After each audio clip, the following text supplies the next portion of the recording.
ای که با نامت جهان آغاز شد، دفتر ما هم به نامت باز شد. دفتری که از نام تو زیور گرفت، کار آن از چرخ بالاتر گرفت.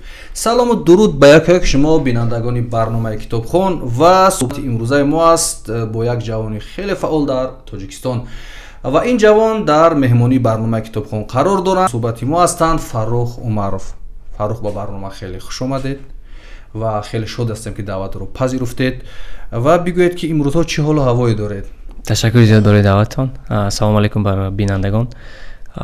حال و احوالم بسیار خوب است. یک مرکزی رو در دوشنبه تأسیس دادید با نام علمخانه. یعنی ما در دوشنبه یک مرکز داریم با نام علمخانه. چرا فکر کردید که تأسیس این مرکز برای شهر دوشنبه مخصوصا تاجیکستان ضرور است؟ این ایده از کجا به سرتون اومد؟ این مرکز در شهر دوشنبه است و بازم در شهر ایسترافشان است. اگر ما با تاریخ علمخانه نظر رفت کنیم، ایده سازمان دادن علمخانه با ما در وقتی که من بعد ختم دانشگاه اکسفورد در شهر تل اویو اسرائیل قرار داشتم، من در آنجا وظیفه داشتم که برای حکومت اسرائیل یک ایمیگراسیون پالیتیکا نوشتم که چه خیلی اسرائیل میتونه از دیگر دولت در بخش مهاجرت بله چه خیلی میتونه که از دیگر دولت‌ها برنامه‌ساز و دیزاینر با اکونومیک خودش جلب کرده گیرد. با همونجا 15000 نفر برنامه‌ساز و من تکنولوژ میرسیدن در خود شهر تل اویو. و نظر از چی بود که اهالی دولت اسرائیل نیز با مثل اهالی تاجیکستان تقریبا 10 میلیون نفر است. با همجا بسرم یک سوال زد که اگر ما این معما رو نداشته باشیم در تاجیکستان، این مقصد در آینده میبیاید. وقتی که به تاجیکستان اومدم دیدم که معما هست در تاجیکستان نیست و چند کمپانیو میخواستن که برنامه‌ساز یابن، دیزاینر گیرند، دیگر همین کادرهایی در ساحه تکنولوژی اینفورماسیونی پیدا کنن و در اونجا ما یک پیش گرفتیم که علمخانه رو با مقصد الهام بخشیدن جوانان تاجیک در ساحه تکنولوژی اینفورماسیونی و به آنها یک امکانیت دادن برای برنامه‌ساز شدن و در ساحه تکنولوژی اینفورماسیونی به کار درآمدن. همیشه ما پیشگیری کردیم که یک علمخانه رو تأسیس کنیم. تشکر. من چند نفر از جوانان موفق که در این برنامه قبلا بودن و اشتراک کردن در برنامه کتابخوان، همش معمولا یا آمریکا ختم کردن یا انگلیس، نمیدونم یک کشور پیشرفته دنیا. همچنین یک جوان فکر میکنید دانشگاه‌های ما قدرت آماده کردن چنین کادرهای مثل شما که نوآوری میکنید، مرکز رو تأسیس میدید و نفران دیگر رو با اون مرکز جلب میکنید ندارند؟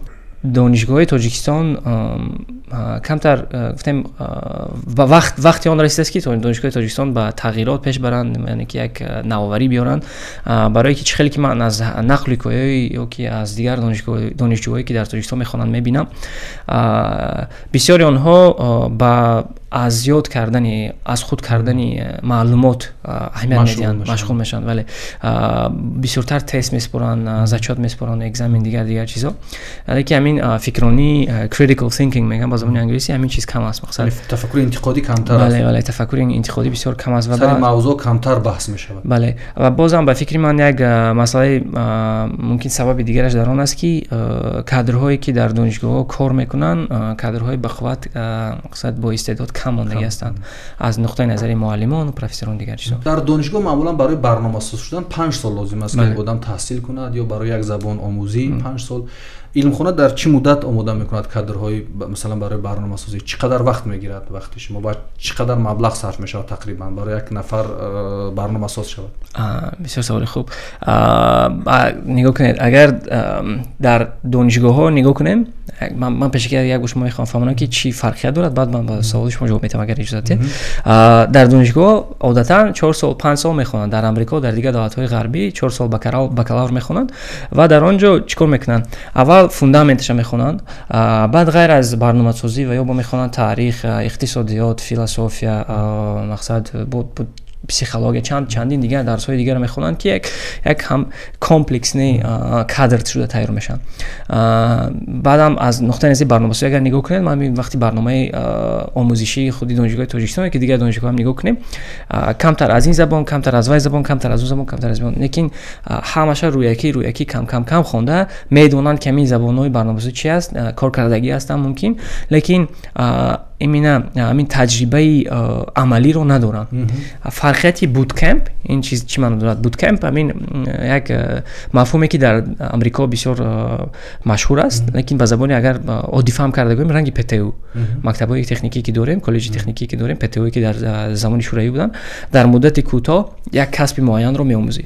اینا میگیرن در مابین 6 ماه 9 ماه نفر رو از صفر گرفته تا به جای کار تامین کردن میبرن. ولی که در اینجا چیکار میکنن؟ همین یک زبانی برنامه‌سازی معین میکنن، در یک زبانی برنامه‌سازی در 6 9 ماه خونده میگیرن، مقصد تجربه عملی داده به جای کار تامین میکنن.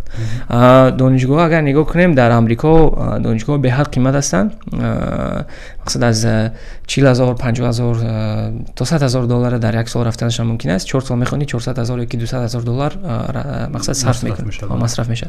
اگر بوتکمپ خونی، بوتکمپ های امریکا از 18000 دلار از 15000 دلار آغاز میشن، لیکن یک اینوواسیون که بوتکمپ ها، یک نوآوری که بوتکمپ ها آوردگی هستن، این چی است؟ این به مانندی میگن به زبان انگلیسی اینکام شیر اگریمنت. معناش چی است؟ معناش همین که تو با جای کار تامین نشوی مبلغش رو نمیتی. یعنی که تو این حد مقصد میبیایی نیم سال خوندی یا که 9 ماه خوندی، بعدی که تمام کردی به جای کار در اومدی، بعد از معاش تو هر ماه گفتم 10% تا 18000 دلار رسیدنشه معاش میگیرن. در اولی کار ما بی پول گذراندیم درس رو، راستی گپ کمتر رو 70 شدیم از گذراندن بی پول، برای که یک روز میبیان 2 روز نمیبیان، بعد دیگه دیدی که کرونا گذشته است، آدم قدر نمیکنن بی پول رو مردم.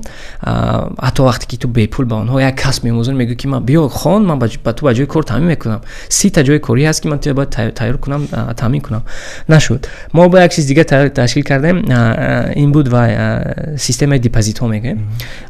چی معنا دارد؟ وقتی که با ما به درس اومده خواندن بچه‌ها، پیشکی پولشو میگذاشتن، مقصد تا حالم است 400 سومانی یک ماه میسپرن، 3 ماه اگر خوندن 1200 سومانی خوندن. لیکن اگر که نفر مقصد دانشجویی در ما میخواند نغز خواند، خوب خواند، از 96 بالا تا 100 بالا گیرد بال عمومی، همه پولش گردونده میتیم.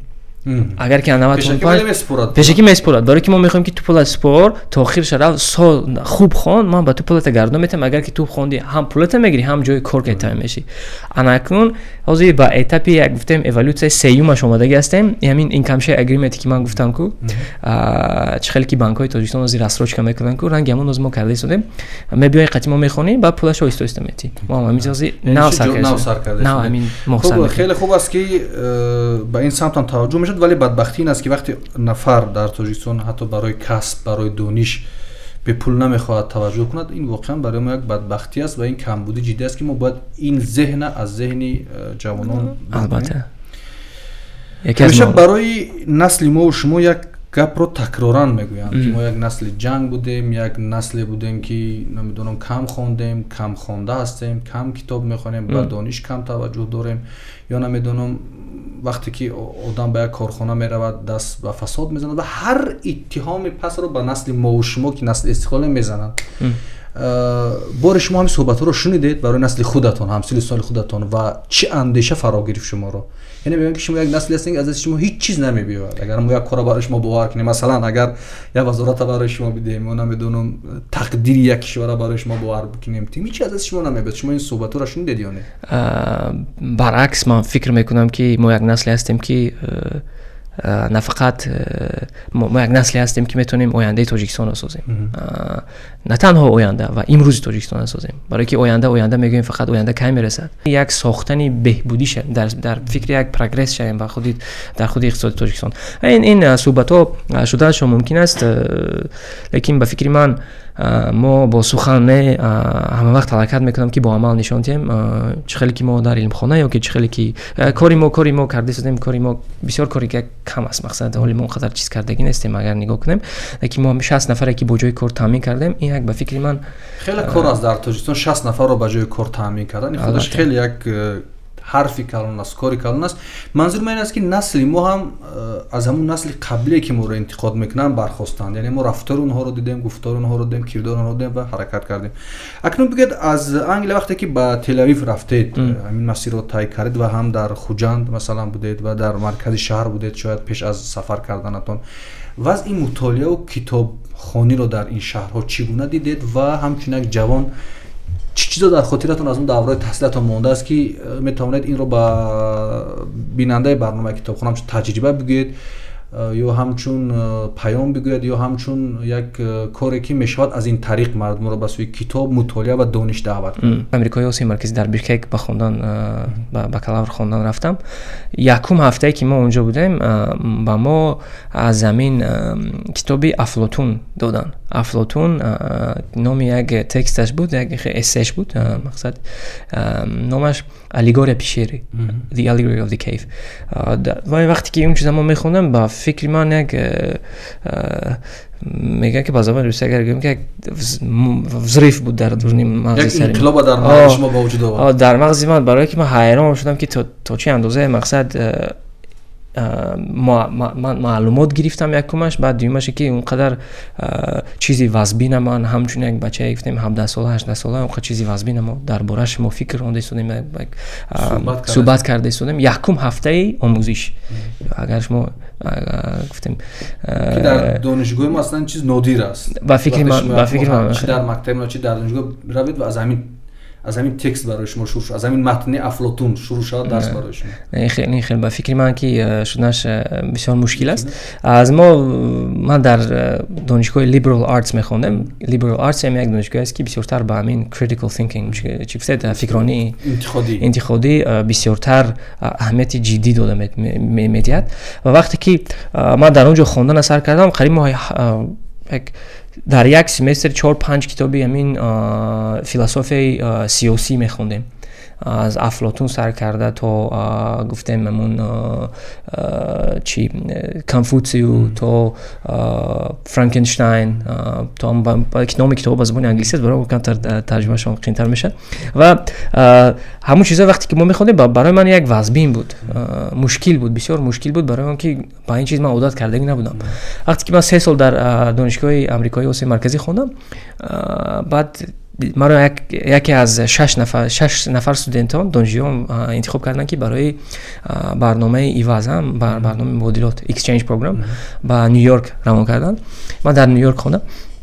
вақте ки ман Нью-Йорк рафтам, онҷа тамоман дигар хел буд. масалан дар як ҳафта як китоб мехондем, камаш, мақсад як ҳафта як китоб мехондем. На фақат мо мехондем барое ки хонди, фаҳмиди, хуб пӯшиди, монди, ҳеҷ кас ту намепурсанд. Не, хе набуд. Мехонди, дар бораи ҳамон китоб бояд ки шишта ту иншо нависӣ, нишаста, мақсад барои чӣ муаллиф ихел гуфт, барои чӣ мақсад гирои ҳамин китоб, қаҳрамони китоб ҳамин амалро ба ҷо овард.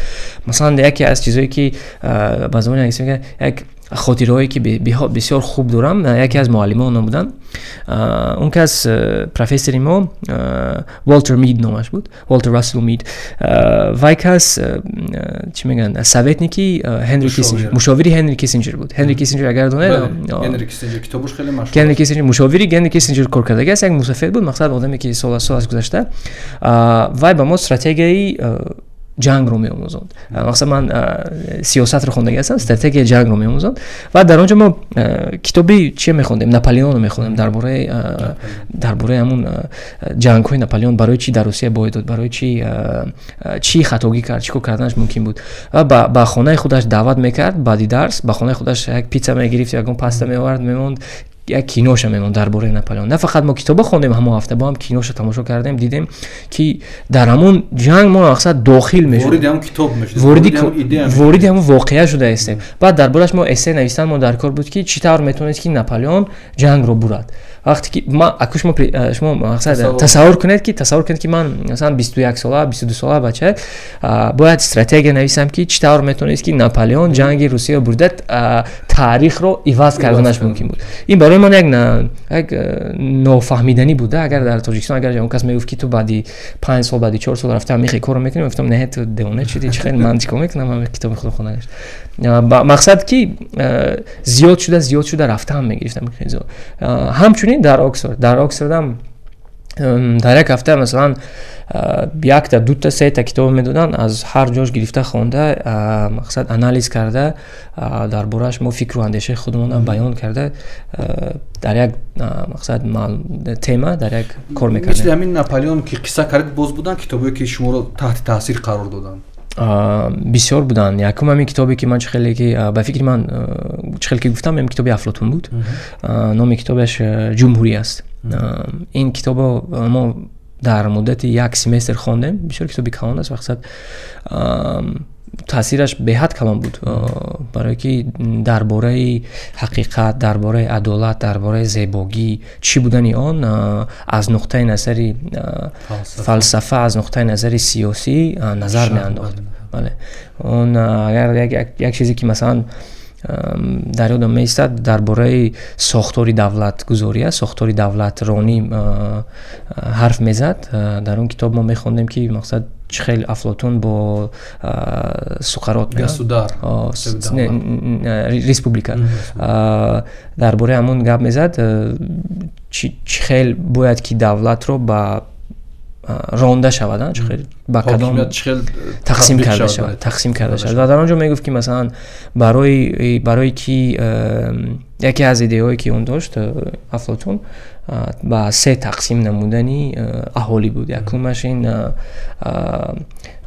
فیلسوف کارول، مقصد پادشاهی فیلسوف، دومش این بود سربازان، سومش این بود آدمایی که استحصال میکنند. روشن فکرانی که هستن و آفتاب رو میبینن و بعدی که میبینن میگن که با دیگران میگن که دوست من آفتاب رو دیدم، چیزی که تو در این دیوار دیده ایستاده این سایه است. میگه تو دیوانه شده، تو اینجا برو اومدی رفتی کمتر از خود رفتی و یا برای کی و یا چیزی که میبینم فقط سایه است. از همین سبب میگفت که برای پادشاهی فیلسوف دیدن آفتاب، دیدن حقیقت و پیش بردن عدالت و زیبایی این یک چیزی مهمترین است. باز چه کتاب‌هایی بودن که مقصد فکر میکنید که خواندنشون برای نسل امروزی ما هم خوب است، برای جوانان ما هم خوب است؟ من راستی گپ بسیارتر کتاب‌هایی که از همون در وقت دانشجویی میخوندم کتاب‌های بسیارش درسی بودن، کتاب‌های خیلی کتابی بودن که یک نفر رو با فکر کردن وادار میکنند. من با من راستی میگم همین نمود کتاب‌ها مقبول است. من حکایه کتاب‌های بدیهی خوندن اونقدر پسند نمیبینم. یک کتاب دیگری که مثلا میتونیم دربارش حرف بزنیم، همین کتابی که شما داشتین اینجا ایستاده است درباره استیو جابز. این کتاب در تاجیکستان در فروشگاه‌های کتاب تاجیکستان است. استیو جابز درباره البته سرگذشت ترجمه حالی هم استیو جابز است. البته والتر آیزکسون. من وقتی که یکم اول کینوش دیده بودیم، البته که بسیار چی میگن فناتی پروداکت‌های اپل هستم و وقتی که میخونی این کتاب مقصد نه تنها درباره چقدر بزرگ بودن این انسان گپ میزند و درباره چی نمود چی میگن بازم انگلیسی میگن sacrifice، چیز رو تلاش کرده، چیز رو از خود از دست دادنش، مقصد یک چیز برای گرفتن یک چیز دیگه از دست دادنش، همین چیز حرف میزد. مقصد دیده میشود که خیلی همین اتنشینش با مناسبتش با اویلش، مناسبتش با کارگران چقدر بد بود مثلا. لیکن در فکر خودش همه وقت میخواست که یک پروداکت سازد که در تمام دنیا نباشد. این کار کرد، رسیدن به همین هدفش رسید. به همین هدف گفتیم چیزی که وای کرد، چی خطاگیایی که کرد، چند دیله که انجام، چند نفری که مقصد از کار سور کرد، دخترش رو مقصد از خودش دور کرد، همه چیزا اویو همون نتیجه‌ای که وای به اون رسید، همون چیزایی گفته کردگیشه، قربانی کردگیشه کرد، خانواده‌اش و همکاراش و خشت‌بارش و هدف نهاییش خوبتر و بهتر بود. البته بهتر اگر به فکر شما نمیرسید به هدفش چی میشد؟ با فکر من اگر نمیرسید با یک کس دیگه پیدا میشد که همین کارو میکرد. یعنی دوام میداد فکرون. البته یعنی به هر صورت تلاشش بیهوده نبود. این رو باید که خودی انسان در آخر عمرش باید که جوابش دهد. لیکن با فکر من جوابی که استیو جابز داده بود اما یک وقتی که داشت چند قدر پول داشت پس از کسلی رک شده مخصوص سرطان شده گذشتنش از همه چیزی بهترین قیمت بهاترین این یک وقت بود و هم مناسبتی که با همین خانواده‌اش و خویشاوندانش داشت. لیکن قربانی که وقت چه قربانی یک اختراعی کرد که برای دنیا دیگرگونی وارد کرده جهان رو تغییر داد. ببینید فرخ بسیاری از جوانان در تاجیکستان وقتی که صحبت میکنیم خیلی ناامید هستند از آیندهشون از کارشون و یک چیز رو همیشه تکرار میکنن که نمیشود. واقعا چیزهایی هست شما میبینید که نمیشود کار رو درست انجام داد یا مثلا مانع ها هست یا چیزهایی هست که به فکر شما باید اصلاح شود مثلا در همین جامعه در بین جوانان یا شرایط فراهم بیاریم برای جوانان برای علم و دانش و خواندن و این چیز. مانع بسیار است که اگر مانع نمی بود گفتم زندگی اونقدر شوق‌آور نمیشد. اگر همه چی خوب میشد و اگر همه چی همه راه ها برای ما اگر گشوده می بودن همه درها اگر برای ما گشوده می بودن اونقدر زندگی شوق‌آور نمیشد. به فکر من یکی از همون سبب است که برای چی بسیار جوانانی که در اروپا و در امریکا زندگی میکنن به وطن برگشته میبیان از جمله من برای که وقتی که در امریکا میگردی بسیار چیزایی که ترقیاتی که دارن بسیار معماها گفتیم حل خود را یافتن. مثلا تو میتونی اگه کار کنی لیکن یک فایده که تو میکنی اونقدر بسیار نمیشد. لیکن در این جمله بیای معما هست میبینی که در چه شرایط ما قرار داریم میخوای که یک دستگیری درصد یک مقصد فایده درصد به مردم حیات شوق‌آورتر میشه کک مینیمم برای من. لیکن از نقطه نظر معماها یکی از معماهای اساسی که ما از میبینیم این با فکر من در همون فکرانی جوانان است. برای چی؟ برای اونکه فکرانی این چی از چی پیدا میشد؟ این از نبودن معلومات، ندانستن آن که چند در پیش ویها پیش جوانان موجود است.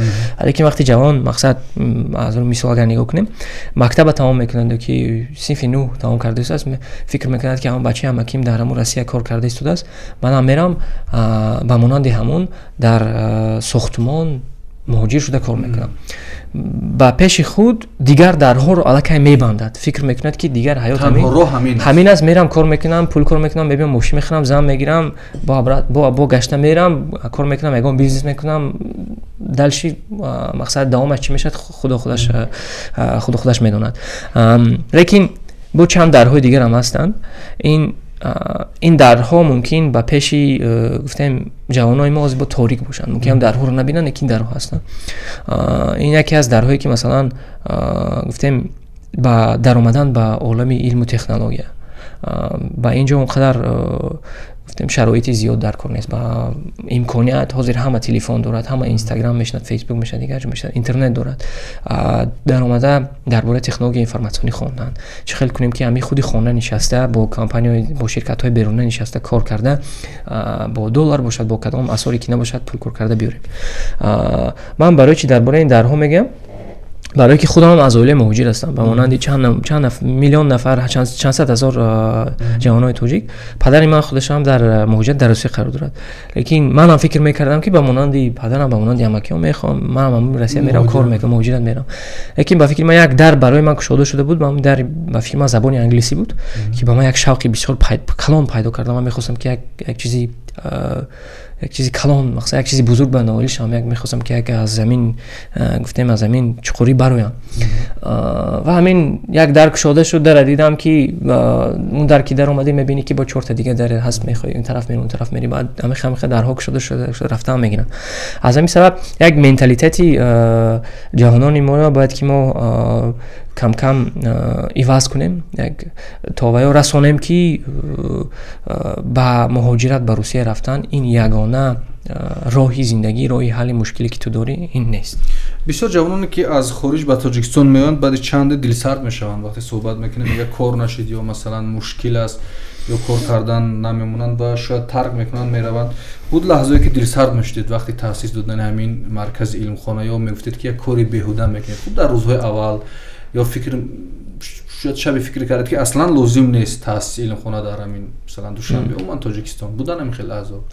البته اگر کی من گویم که نبودن من دروغ چی میشم مثلا گپی دروغ این روزا میشن این روزایی که مقصد میبینی که یک کارت پیش نمیرود ناامدی کار شد فکر میکنی که برای چی من همه کار کردم بیا میرم در آمریکا کار میکنم که میرم در یگان جای دیگه کار میکنم از پای زندگی خودم میگردم خیلی کپ کارو میشد لیکن این عادتا این فکرها یک فکرای کوتاه هستن کوتاه مدت هستن برای چی برای اون که هم در وقتی که مقصد مشکلی به سر میزنه وقتا فکر میزنه لیکن وقتی که من میبینم که مثلا یک دو نفر یا بمونندی بچه‌ای که بمونندی عبدالله بمونندی یا گفتیم دیگر بچه‌ای که ما بجای کار تامین کردگی هستیم به نزدیکی و یا مقصد دانشگاه تمام کردگی هستن یگان جای دیگه کار میکنن که در همچون ساختمانچی کار میکنن نکی با ما با ویا گفتیم در مابین 3 ماه تا 6 ماه یک امکانیت دادیم حاضر در کمپانی وطن نکته در کمپانی اسخات و دیگر جاها به حیث برنامه‌ساز کار کرده حیاتشون دیگر میکنن درباره حکایت‌های همون میبینم که یک ذره هم باشد این یک کمکی به واسطه ما است کمکی به واسطه علم خانه است با فکر میکنم که با فکر من با این نمود گفتم یک کمک رسانی من در دیگر جا نایل نمیشم. گفتید که پیشتر پدرتون در مهاجرت در روسیه قرار داشت و تو هم در مهاجرت هستن در مهاجرت کار میکنن و شما رفتید برای کشور مهم دنیا اسرائیل برنامه می نوشتید برای که 15000 گفتید برنامه سود نمیرسد و این یک کاری مهم رو انجام میدادید. خب اگر معاشتان هم قائل نشوید در این برنامه خیلی مبلغ کلان میگرفتید و جاتون راحت بود یعنی پولی کلان زندگی خوب.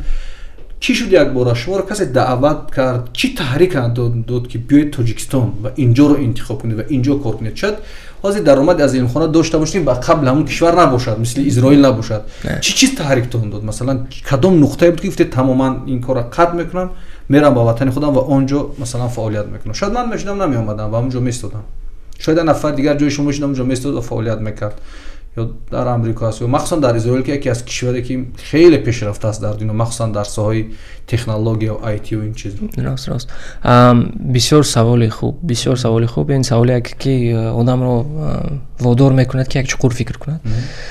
برای از من خیلی که شما گپ زدید من فکر کردم با فکر من سبب اساسی در آن بود که من میخواهم که تعدادی همون مهاجران تعدادی همون جوانایی که فقط یک در رو میبینن کم شود. چه خیلی که گفتم در وقتش به من ممکن من یک بخت آمد کردن ممکن یک اودچنی بودم گفته گپا که به من یک در گشوده شد. من میخوام که همین درها به صدها نفر به هزارها نفر جوانای تاجیک گشوده شود. همین چیزی که مثلا من دیدم من میخوام که دیگر رو ببینند و برای همون من میخوام که یک امکانات دسترس کنم. و فکر من سبب اساسیش همین بود. از نقطه نظر پول کار کردن و از نقطه نظر مولویش البته که در اونجا در دیگر دولت‌ها کار کردن بهتر است لیکن با فکر من چیزی که ما با علم خانه کرده استاده موزیر ما میخوایم که همین یک قیمتی که گفتم چند میگن اکونومیکس که چند قیمت اقتصادی که ما برای مردم ما پیشنهاد کرده استادیم همین چیز به ما مقصد در آینده یاردم میتید که ما همچون یک ustойчивая ارگانیزاسیا کار کنیم تشکیلاتی واقعی تحکورسی داشته بله یک تشکیلاتی باشیم که از همین نقطه نظر مولویش هم یکون تنقیصی نداشته باشد هم با مردم ما فایده رسانیم و هم امکانیت پیدا کنیم که با زیادتر نفران با بسیارتر نفران مقصد فایده ما رسانده تا امروز وقتی که به نظر شما بسیاری ها از مکتب میان یا که از دانشگاه میآیند برای آموزش یعنی برنامه ساز شدن دانششون در کدام سطح قرار دارد و چی چیز است که شما را نگران میکند؟ مثلا همچون نفری که خیلی مطالعه کردید و خواندید و دانش گرفتید یعنی کادرهایی که از دانشگاه و از مکتب میآیند کجا تنقیس میکنن؟ سطح زبان دانششون پست است یا نمیدونم علم های دقیق رو کم میدونن کجای کار خطا است یعنی کجا باید اونا درست تعلیم و تربیت میگرفتن؟ як ду чизе ки метавонад корро беҳтар кунад ин дониши хуби забони русӣ ва асосан забони англисӣ аст. барое ки забони код агар нигоҳ кунем бисёртар бо забони англисӣ навишта шудааст ва маълумоте ки мақсад мехоҳӣ дар интернет медорӣ мебинӣ маълумот миллионҳо маълумотҳо мақсад байтҳо маълумот мавҷуд ҳастанд бо забони англисӣ. агар забони англисӣ хуб донӣ мумкин аст ки ҳоҷати бо илмхона хонданам надошта бошӣ. мумкин дар омада хонда худат ёд гирифта тавонӣ лекин муаллим мо ба ту ёрӣ расонданаш мумкин аст. ва як чиз дигар аст ки як фундаменти хуби логика мантиқ ва математика агар дошта бошанд бисёр чизи хуб мешавад барои пешрафтан дар соҳаи барномасозӣ. ҳама вақт ҳаракат кунем ки албатта бо таърихи мо фахр кунем лекин фақат андешаву фақат шиёри мо фақат таърихамон бошад. бояд ки ба оянда нигарем. мо бояд ки румиёи ояндаро созем. мо бояд ки гуфтем бо райҳони берунию дигар олимони бузургро синои ояндаро созем. фақат гуфтан ки сино зур буд руми хел буд ман бобо калони ман румӣ буд ин хелкати кор пеш намерад. мо мехоҳем кунем ки наберагони мо гӯянд ки мо бобогони мо нафаробуданд номои бо дигар дар қатронҳо пайдо шавад. хуб чизе буд ки аз шумо напурсидем ё як андешае дар худатон омода карда будед ки барои бинандаи барномаи китобхон мегуфтед ва дар охир мегуфтед ки дар илмхона ҳам ягон гӯшаи китоб доред. китобхона доред ки онҷо бачаҳое ки мераванд як муҳаббат ба китоб пайдо кунанд дастраси ба китоб пайдо кунанд. ва рости шумо чанд китоби дигарро ном гирифтед ки фурсат нашуд мо инҷо муаррифӣ кунем. шумо кӯтоҳ метавонед дар бораи китобои ном гирифтаатон маълумот бидиҳед? албатта инҷо ду-се савол буд. якумаш дар бораи илмхона оё мо ягон кунҷ дорем барои китоб? албатта ки дорем. чанд намуд китобо доранд. асосан китобҳои техникӣ ҳастанд барое ки онҷа бисёртар ин код навиштану дигар корҳои техникӣ мо меозонем. лекин бо дигар китобҳо ҳам ҳастанд. ҳам ба ҳар як коргаре ки дар илмхона кор мекунад мо ва ё мақсад дастгирӣ мекунем ки дар соҳаи худашон дар дигар соҳа бошадам китобхона дар вақти кори дар вақти берун аз кори чӣ бояд боз китобе ки мо мехостам қайд кунам китобе ки ба наздикӣ хондам мутолиааш кардам ин китоби психологияи пул аз тарафи Морган Хаузел навишта шудааст. як автори амрикоӣ ва асоси он дар он аст ки саводнокии молиявии хубро ба нафар ба як шахс мефаҳмонад. одатан вақте ки мо дар тоҷикистон калом мешавем ба мо ин гапро ҳеҷ кас намефаҳмонад ки бо пул чӣ хел бояд ки ту мақсад муомила кунӣ. ин он китобое нестааст ки мақсад дар 2 рӯз ман ту миллионер мекунам ё ки ман қоғазте ман тоз менависам дар 2 минут як бизнесплани $1 миллион навиштам. хеле гап корона. ин ҳам чизе ки аз нуқтаи назари илмӣ аст, аз нуқтаи назари психология аст. муомилаи мо муносибати мо бо пул чӣ тавр аст. яке аз амун концептҳои асосӣ ки вай мефаҳмонад ин compound interest мегӯянд. ба фикрам ба забони тоҷикӣ мураккаб кардан аст. масалан агар рози ман ба шумо $1 тиҳам ва гӯям ки мақсад акаи далер ҳамин $1 шумо ки ҳар рӯз 2 баробар зиёд кунед. аз амин 1 май гиред то 31 май агар равем 31 май ҳамин $1 ҳар рӯз агар зиёд кардан гиред 100%. ин $1 шумо $1 миллиард мешавад дар майни як моҳ. ин $30 ки $1 миллиард $1 миллиард мешавад. барое ки якум рӯз ман шумо гуфтам $1 то мақсад $1 буд. пага дуюми майда $2 шуд, сеюми майда $4 шуд, чоруми майда $8 шуд, панҷуми майда $16 шуд. ҳамихе дучанд шуда рафтан гирад. агар як ҷуда инвестировать кардем сармоягузорӣ кардем ки зиёд шуда равад то охири моҳ $1 миллиард шудаш мумкин аст. лекин ин албатта ки дучанд намешавад. ягонҷо шумо сармоягузорӣ кунед мумкин 10% зиёд шавад, мумкин 20% зиёд шавад. лекин мафҳуми compound interest ҳамин аст ки мақсад пули ки шумо доред зиёд шуда худаш рафтан мегирад агар сармоягузорӣ кунед.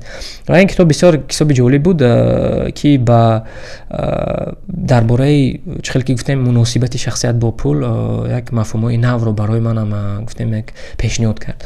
албатта дар бораи худи китобхонӣ ман ҳаракат мекунам ки пештар бо Kindle мехондам бо китобҳои электронӣ, лекин ҳозир ҳаракат мекунам ки буша ҳис кунам ростигам намедонам китоби зиндаро хонам.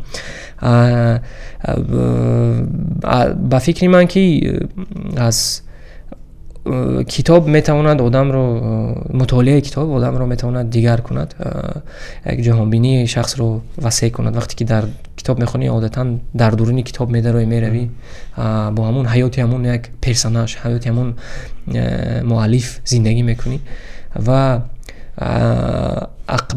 барои ин корро ба одат даровардан ҳозир агар ҳамин 4-5 китобро дар инҷо нигоҳ карда истода бошам ба худам гӯям ки ман мехоҳам 4-5 китоб бихонам, ин як чизи беҳад вазбин ба ман метавад, барои ки нигоҳ кун 400 саҳифа, 300 саҳифа, 400 саҳифа. Барои ҳамон як одат даровардан ба худ бояд ки як ваъда диҳӣ ки ҳар рӯз пеш аз хоб масалан ё ки ҳар рӯз дар инамин соат 15 дақиқа ё ки 30 дақиқа ман китоб мехонам. Ин одат оҳиста дар он байни 1 моҳ, 1-2 моҳ китоб мутолиа кардан, китобхониро ба одат ба одат даровардан лозим аст албатта. خیلی خوب، بار دیگر به برنامه خوش آمدید. ما چند نکته بود که با رهبر علمخانه در تاجیکستان فاروق عمرов بررسی کردیم و فاروق عمرов هم از همنسلان ما در زمان استقلال هستند که تلاش میکنن، کوشش میکنن نفران زیاد رو به اینا جلب کنن، نه تنها علم بیاموزند بلکه آنها رو به جای کار تامین کنن و ما فکر میکنیم که به جای کار تامین کردن در کشور ما در شرایط فعلی این هم یک تلاش، زحمت و یک کوشش خیلی زیاد میخواد.